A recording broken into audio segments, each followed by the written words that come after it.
हा कार्यक्रम जॉय स्मायर मिनिस्ट्रीच्या भागीदारांमुळे आणि मित्रपरिवारांमुळे शक्य झाला आहे।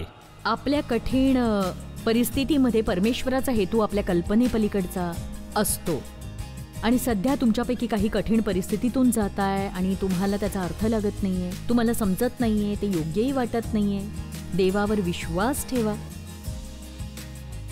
देवावर विसंबा आणि चांगलं ते करा।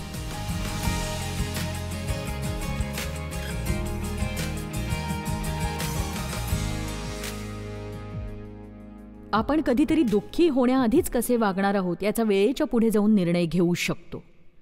बघा, परमेश्वरासह चालताना या गोष्टीची गरज आहे की आपण सतत प्रार्थना करावी, देवा जेव्हा कधी मी दुःखी होईन मला मदत कर, योग्य तो प्रतिसाद देण्यासाठी। जर कोणी मला नाराज करत असेल, नाराज न होण्यासाठी मला मदत कर, मी क्षमा करण्यासाठी नेहमीच तयार असायला हवं। हबक्कूक अध्याय 3 वचन 16 ते 19, त्यात तो म्हणतोय की हे ऐकले तेव्हा माझे काळीज थरथरले, त्याच्या आवाजाने माझे ओठ कापले, माझी हाडे सडू लागली, माझे पाय लटपटत आहेत, माझे पाय लटपटत आहेत। त्या दिवशी लोकांवर हल्ला करण्यात येईल, त्या संकटाच्या दिवसाची मला वाट पाहिली पाहिजे। हबक्कूकला ठाऊक होतं की त्यांच्यावर एका मोठ्या शत्रूकडून आक्रमण होणार आहे। त्याला ठाऊक होतं की दुःख येणार आहे आणि तो थरथरत होता, लटपटत होता। किती जणांना माहिती आहे, जेव्हा आपण म्हणतो की मी डॉक्टरांकडे गेलो होतो आणि ते आपल्याला बोलावतात कारण त्यांना वाटतं आपण आत यावं एका डॉक्टरी सल्ल्यासाठी, डॉक्टरांना भेटण्याआधी आपल्याला भीती वाटत असते, घाबरायला होतं। तर आता त्या निर्णयाकडे पाहू जो हबक्कूकने घेतला शत्रू तिथे पोहोचण्यापूर्वीच। जरी अंजिराचे झाड न फुलले, द्राक्षाच्या वेलीस फळ न आले, जैतुनाचे उत्पन्न बुडाले, शेतात धान्य न पिकले, मेंढवाड्यातील कळप नाहीसे झाले आणि गोठ्यात गुरेढोरे न उरली, म्हणजे परिस्थिती कितीही बिकट असली तरी मी ठरवलंय परमेश्वराच्या ठाई हर्ष पावेन। चला आता आपण समयापूर्वीच निर्णय घेऊ शकतो। काहीही घडलं तरी आपण परमेश्वराच्या ठाई आनंदी राहू। एक सांगू का, आपल्याला आवडणार नाही तरी सांगते, हे सत्य आहे। आपण म्हणतो तशीच प्रत्येक गोष्ट कधीही घडत नसते।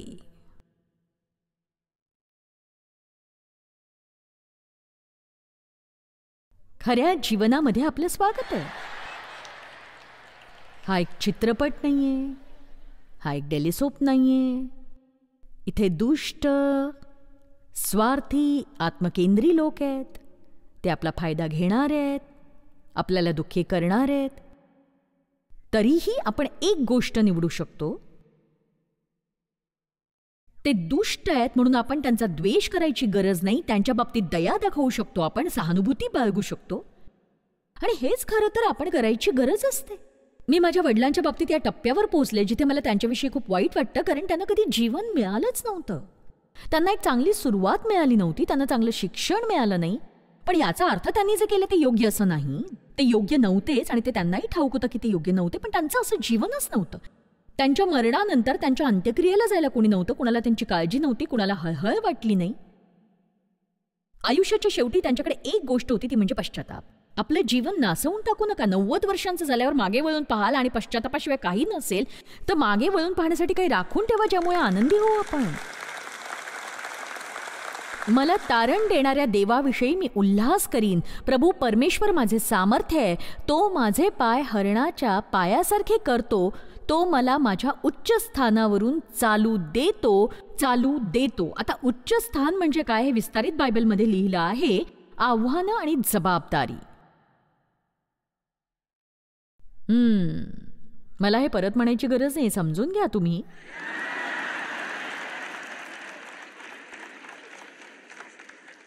आपली वेदना व्यर्थ ठरवू नका, हेच माझ्या आजच्या संदेशाचं शीर्षक आहे।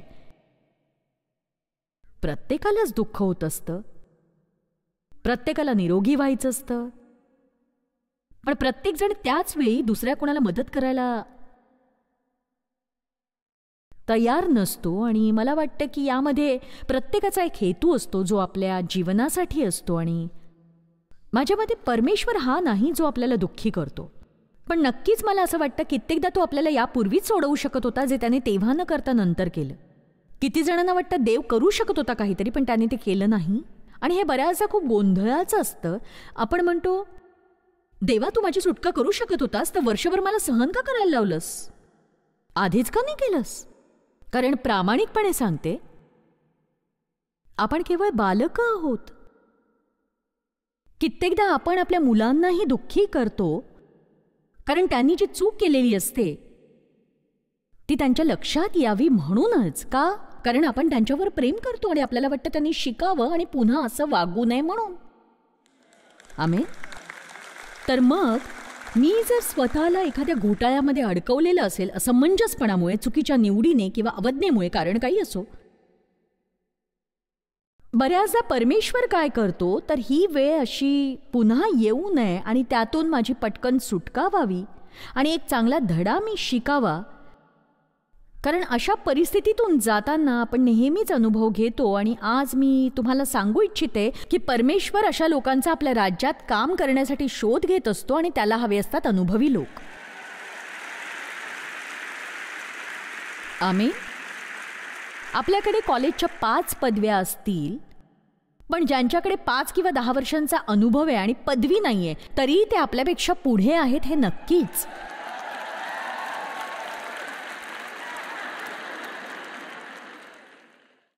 मी सुद्धा माझं जीवन खूप वाया घालवलंय. तसं ते करायला हवं होतंच नक्कीच नाही. एक सांगू, येशूने जेव्हा 5,000 लोकांना भोजन दिलं तेव्हा काही शिल्लक राहिलं नाही. योहान 6:12 मध्ये सांगितलं की काही फुकट जाऊ नये म्हणून उरलेले तुकडे गोळा करा. आणि आजही परमेश्वराचं हेच म्हणणं आहे. आपल्या जीवनाबाबतीत त्याला वाटतं सगळे उरलेले तुकडे गोळा करावेत आणि सगळे उरलेले छोटे छोटे तुकडे गोळा करून जे आपल्याला वाटतात कामाचे नाहीयेत, आपल्या जीवनात घडून गेलेल्या अशा गोष्टी ज्या आपल्याला कुचकामी वाटतात, त्याला वाटतं त्या गोळा कराव्यात आपण आणि म्हणावं, परमेश्वरा, या त्या सगळ्या गोष्टी तुझ्या आहेत, याचं तुला हवं ते तू करू शकतोस. तो आपल्या जीवनातील सगळे उरलेले तुकडे घेतो आणि त्याचं तो काहीतरी सुंदर असं बनवतो आणि आपल्या अनुग्रहाद्वारे तो जे आपल्यासाठी दुःखाचं कारण होतं त्याचा उपयोग कुणाच्या तरी भल्यासाठी करत असतो. आणि हेच त्याचं वैशिष्ट्य. तुम्हाला जर माझी शिकवण आवडत असेल तर ती मी केवळ एक पुस्तक वाचून इथे वर येऊन देत नाही, हे तुम्हाला चांगलं माहिती आहे. मी खूप वाचते. शुष्क आणि निर्जीव थिओलॉजीमध्ये आणि अनुभवी अभिषेक प्राप्त शिकवणीमध्ये हाच फरक आहे.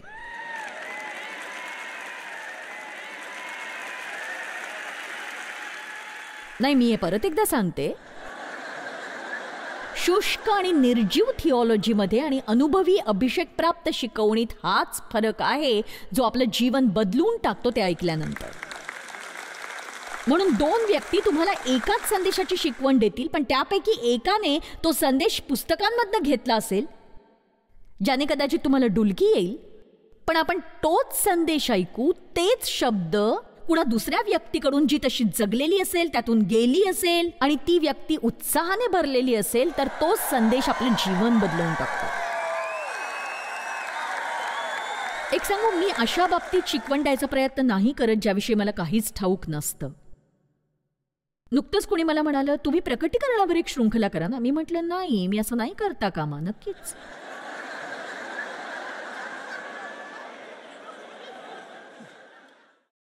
मी ते करू नये, कारण मला ते माहीतच नाहीये म्हणून.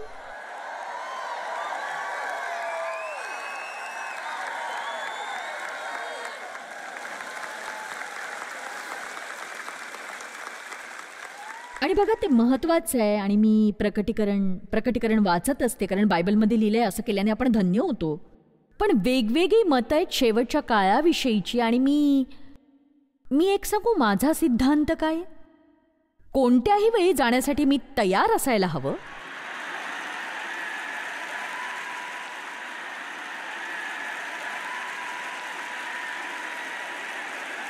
म्हणजे आपल्याला जाणून घ्यायची काय आवश्यकता. म्हणजे बघा, पौलाने विचार केला होता की तो शेवटच्या काळात जगतोय. त्यासोबतच आपण म्हणतो की येशू लवकरच परत येणार आहे. खरं तर मला एक गोष्ट ठाऊक आहे की जर तो शेवटच्या काळात राहत होता तर आता या शेवटच्या काळाचा अंत होतोय ना मग. आणि अजूनही मला माहित नाही की येशू मी जिवंत असताना येणार की नाही, पण मी आनंदी काय सांगू, तो आज येऊन मला घेऊन जाऊ शकतो आणि मी जाण्यासाठी तयार आहे. तुम्हाला आत्ता आहात तसंच जगायचंय का? असं तुम्ही जगता कामा नये. म्हणजे मला आशा आहे तुम्ही जाणता की मी या प्रकटीकरणाच्या शृंखलेपैकी एखादी समजून घेऊ पाहते आणि मला कळेल येशू कधी परत येणार आहे. पण तो आल्यावर घाईघाईने तयार होण्यापेक्षा आपण तयारीत असणं कधीही चांगलं ना. म्हणून तयारीत राहा. मरणाला भिवू नका. स्वर्गात जाण्यासाठी उत्सुक असायला शिका. तेव्हाच खरी जीवनाची सुरुवात होते.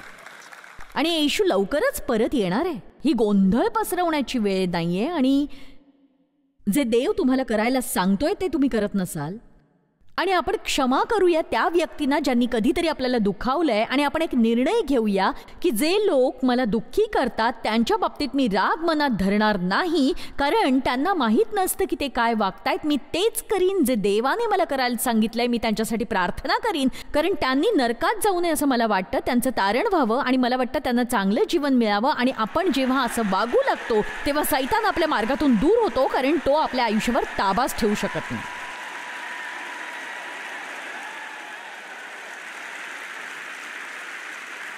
इथे आज पवित्र आत्म्याचा अग्नी चेतवला जातोय. अजून 20 संदेश उरलेत. मलाच माहित नाही मी किती पाल्हा लावते. आपल्या गोंधळाला आपली सेवा बनू द्या.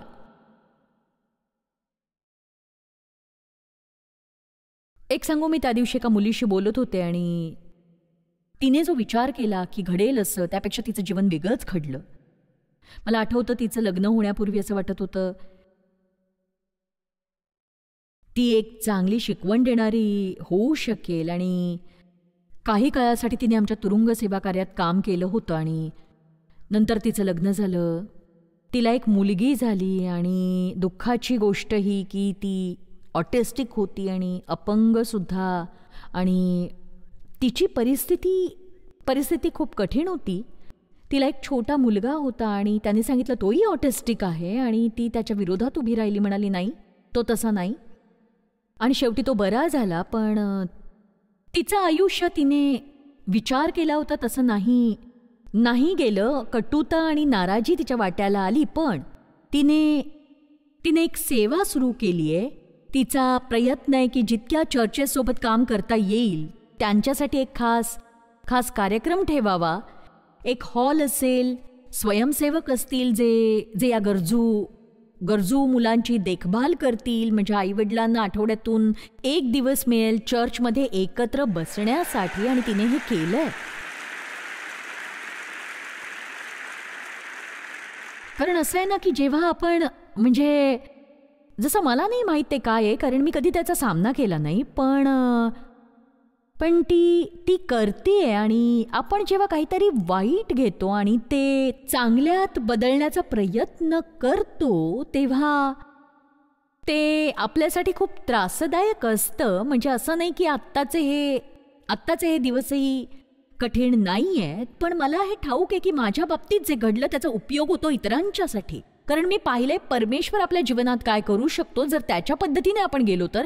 जग केवळ गोष्टींकडे वेगळ्या पद्धतीने पाहतं. त्यांना समजत नाही की त्रास होऊ शकतो आणि आपण त्यावर विजय मिळवून बाहेर पडू शकतो आणि उत्तम परिस्थितीत आयुष्य जगू शकतो. अशा प्रकारच्या परमेश्वराचीच आपण सेवा करतोय. चला, अशा प्रकारच्या परमेश्वराची आपण सेवा करतोय. तो एका शोकांतिकेला घेऊन तिचं रूपांतर आशीर्वादांमध्ये करू शकतो. बघा, पुष्कळशा गोष्टी ज्या मला माहीत नाहीत, पण मी तुम्हाला एक सांगते जे मला ठाऊक आहे. मी त्यावर विश्वास ठेवते. मी केवळ शिकवण देत नाही. मला वाटतं जर आपण देवाची इच्छा पूर्ण करू पाहतो आणि त्याच्यावर प्रेम करतो तर तो त्या सगळ्या गोष्टी ज्या आपल्या बाबतीत घडतात त्या घेऊन आपल्या भल्यामध्ये परिवर्तित करतो. मी हे मान्य करते. जे लोक माझ्यासाठी काम करतात, बघा आपल्याकडे एक म्हण आहे की सरते शेवटी सगळं चांगलं होणार आहे. सगळ्याचा शेवट असणार आहे गोड.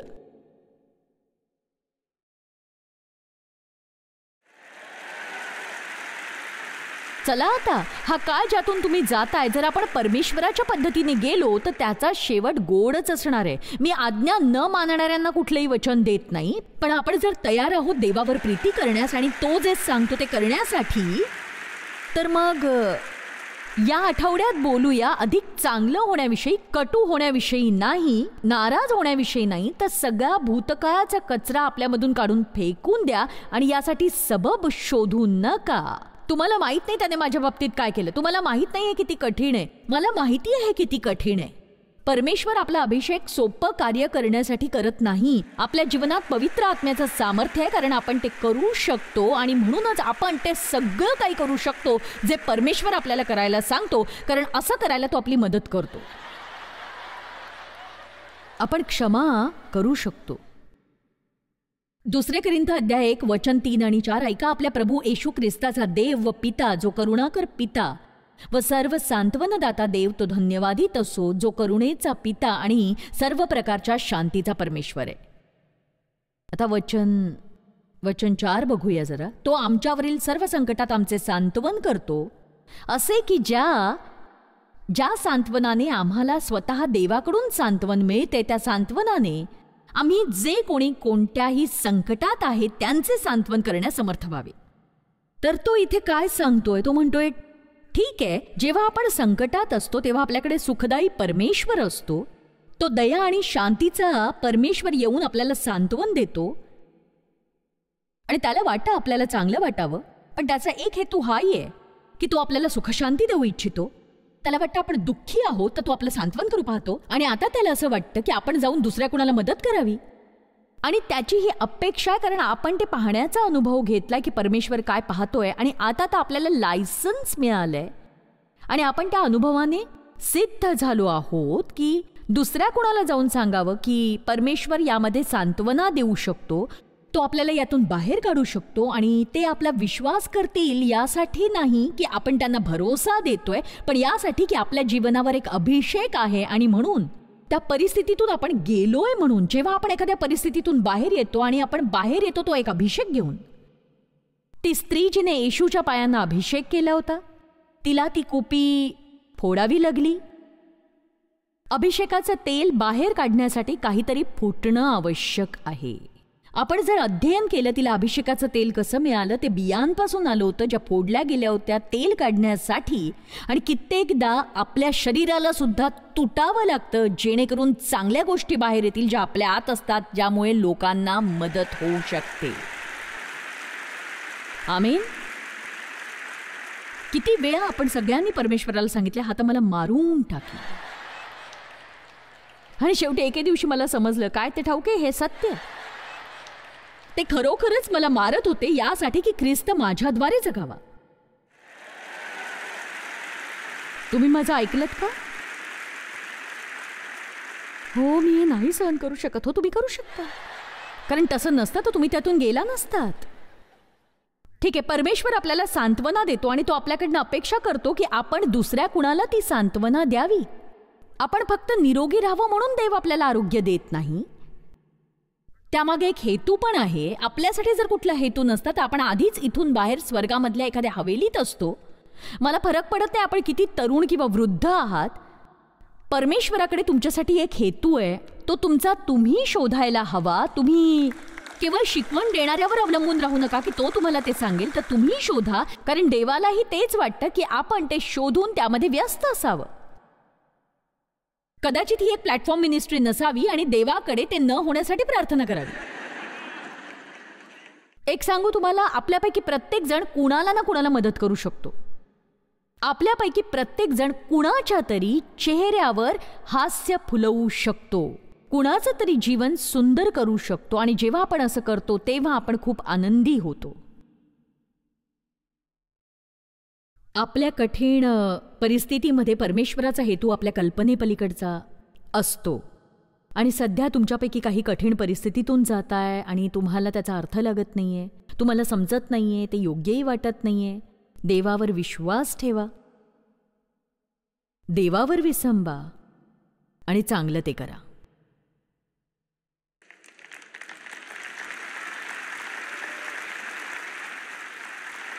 मला नाही माहीत की तुम्ही कधी यावर इतकं लक्ष दिलंय की नाही, पण मी यावर आपल्या जीवनात लक्ष दिलंय.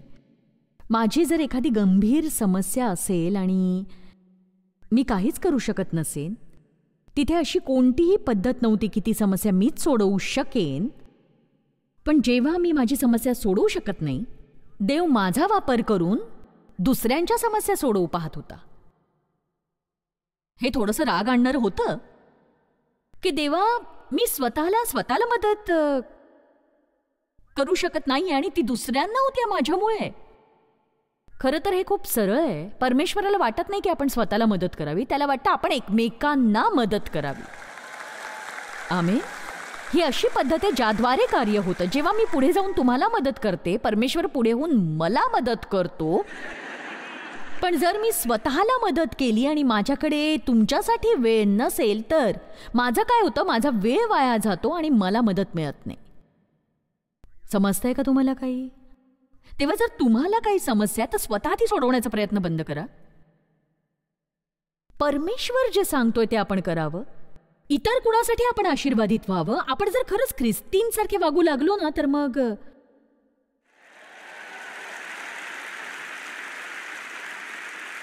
म्हणजे त्याचं ऐका. मी तुम्हाला एक नवीन आज्ञा देतो की तुम्ही एकमेकांवर प्रीती करावी. जशी मी तुमच्यावर प्रीती केली तशी तुम्हीही एकमेकांवर करावी. त्यावरून सर्व ओळखतील की तुम्ही माझे शिष्य आहात. आपण जगाची खात्री कशी पटवू शकतो? प्रत्येक जण जो एक ख्रिस्ती आहे त्याने बाहेर पडून एकमेकांवर प्रीती करावी. आपल्या शत्रूंवर प्रीती करावी. आपल्या विश्वासणाऱ्या बहीण भावांवर प्रीती करावी. अशा लोकांना क्षमा करावी जे आपल्याला गलिच्छ समजतात. त्यांना आशीर्वाद द्यावेत. त्यांना मदत करावी. योसेफाला दुःख झालं पण त्याला आरोग्य प्राप्त झालं का? कारण त्यांनी दुसऱ्या लोकांना मदत केली. उत्पत्ती अध्याय 50 वचन 18 ते 21. आणि त्याचे भाऊ स्वतः जाऊन त्याच्यासमोर उपडे पडले आणि म्हणाले, पहा, आम्ही तुझे नोकर आणि दास आहोत. हे ते बंधू आहेत ज्यांनी त्याला विकलं होतं. योसेफ त्यांना म्हणाला, हे ऐकायलाच हवं, घाबरू नका. मी काही परमेश्वराच्या जागी आहे का? बदला तो घेत असतो, मी नाही. म्हणजेच हो, आता मी अशा जागी आहे जिथून मी तुम्हाला परत आणू शकतो, परंतु ते माझं स्थान नाही. मला एकच काम करायचंय, ते म्हणजे मी तुम्हाला आशीर्वाद द्यावेत. बाकी सगळं काही परमेश्वर सांभाळून घेईल. ऐकलत ना? मला एकच काम करायचंय, ते म्हणजे मी तुम्हाला आशीर्वाद द्यावेत. बाकी सगळं परमेश्वर सांभाळून घेईल. तुम्ही जरी माझे वाईट करण्याचा कट केला, पण देव माझ्यासाठी चांगली योजना करत होता. आता हे बाकीचं पाहूया. तो आज ही परिस्थिती आणतो पुष्कळशा लोकांचे प्राण वाचावेत म्हणून, जसे आजच्या दिवशी प्रगट आहे. परमेश्वराला त्याला अशा परिस्थितीत आणावं लागलं जिथे तो हे करण्याच्या परिस्थितीत नसतो, तेव्हा त्याच्याकडे करण्यासाठी अनुभव सुद्धा असेल. आणि म्हणजे तो फारोच्या घराण्याची काळजी घेईल दुष्काळी परिस्थितीमध्ये. आणि याच प्रक्रियेत त्याने आपल्या कुटुंबाची काळजी घेत राहावं ज्यांनी त्याच्यासोबत दुर्व्यवहार केला. चला, देव आपल्यापेक्षा कितीतरी हुशार आहे, नाही का? रूथ दुःखी होती जेव्हा तिचा पती आणि दीर मरण पावले. आणि जेव्हा तिची सासू नामी, जी एक यहुदी होती परंतु रूथ तर मवाबी होती, ती मवाबाची उपासना करत असे. आणि नामीने जेव्हा निर्णय घेतला की तिचा पती आणि तिच्या दोन्ही सुनांचे पती म्हणजे तिची मुले मरण पावली आहेत, तेव्हा तिने निर्णय घेतला की ती आपल्या लोकांबरोबर यहुदियाला जाईल. आणि तिने रूथ, जी मवाबी होती, तिला प्रोत्साहित केले. तिने फिरून आपल्या घरी जावे, कारण ती म्हणाली, मी कंगाल आहे, गरीब आहे, तुला देण्यासाठी माझ्याकडे काही नाही. परंतु रूथने कठीण मार्गाची निवड केली. हे आव्हानात्मक आहे. अशा कुणाला शोधणं ज्याने कठीण रस्ता निवडलाय. आणि मोशेने असं केलं होतं. तो म्हणतो की मी आपल्या बांधवांसोबत दुःख सोसण्यास अधिक महत्त्व देतो, स्वतःला फारोचा पुत्र म्हणवून घेण्यापेक्षा. एक आरामशीर जीवन जगणं सोडून तो निघून गेला जे परमेश्वर करायला सांगत होता ते करायला, कारण त्याने या स्थितीत यावे म्हणजे तो लोकांना मदत करू शकतो. आणि खरं तर रूथने आपल्या सासूसोबत राहण्याची निवड केली, परंतु त्यांच्याकडे खायला काही नव्हतं आणि तिला सर्वा वेचावा लागला. तेव्हा त्या खाऊ शकल्या. तिने कठीण मार्ग निवडला कारण तिला वाटलं की तिने हे करावं अशी देवाची इच्छा आहे. आणि ती म्हणाली, तुमचे लोक ते माझे लोक, तुमचा परमेश्वर तो माझा. आणि तिचा श्रीमंत व्यक्तीशी विवाह झाला. तिने येशूच्या वंशावळीत प्रवेश केला. सरळ एक सांगू, आपल्या वेदनांचा एक उद्देश असतो. आपण जर आज्ञाकारी राहिलो, ते करण्यात जे देवाने आपल्याला दाखवलंय, तर तो त्याचा उपयोग आपल्या भल्यासाठी करतो आणि आपल्या आजूबाजूला असतात त्यांचंही भलं होतं. तुमच्या वेदनेने दुसऱ्यांचंही दुःख दूर होऊ द्या.